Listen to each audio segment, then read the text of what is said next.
brief description, extra wide or XView on the Runcam thumb, using Fat Shark Scouts, the original ones, with just one, well, the patch at the front and then the immersion RC on top.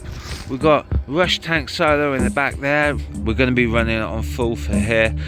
Diatone F4 frame with the feet off a Diatone F5. It has the same pattern on it as M3x16s, and we have a Caddx Ratel 2 in there, which is absolutely awesome. And we're using the R-Line 1300 batteries, okay, version 3. And of course, tucked in there, expresslrs.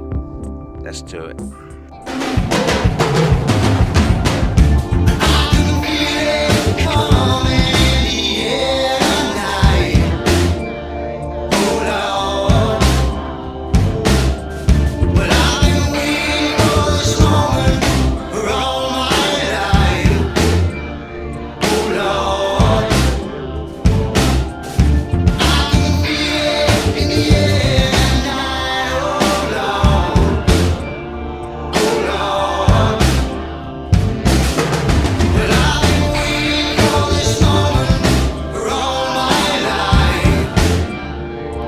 Lord.